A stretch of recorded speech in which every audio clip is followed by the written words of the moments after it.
Не открива детали од тоа што го пишува во предлогот за негово разрешување, но ги отфрла сите наводи. Државниот јавен обвинител Љупчо Коцевски денеска кажа дека во разумен рок ќе се произнесе по сите точки, откако вчера му бил доставен документот од страна на Советот на јавни обвинители.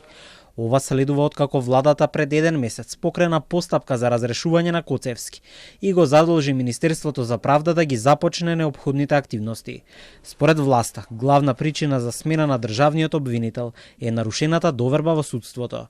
Сметаат дека спротивно на законот постапувал во предмети каде што во прашање била доведена неговата непристрасност и обвинуваат за судир на интереси.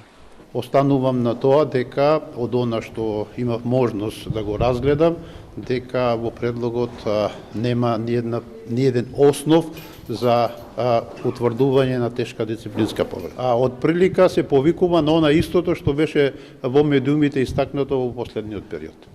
Пред денешната седница на Советот на јавни обвинители, републичкиот обвинител Коцевски ја коментираше и кривичната пријава, која ја поднесе суспендираниот виш обвинител Мустафа Хајрулахи, против него и тројца други обвинители.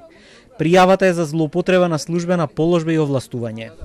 Од она што го слушнав од медиумите, до сега навистина чудна кривична пријава, барем ако е тоа содржината, дека наводно сите тројца обвинители се теретат за некакво соизвршителство, затоа што јавниот обвинител во Штип постапувал по предмет, односно за кривично дело по член 143, за кое што е запретена казна, за кое што е нужно да се води истрага. Инаку дисциплинската постапка против суспендираниот виш обвинител Хајрулахи ја иницираше државниот обвинител Коцевски, а во Штипското обвинителство се води кривичната постапка за злоупотреба, но и за малтретирање во вршење на службата, откако група вработени во обвинителството поднесоа пријава против Хајрулахи.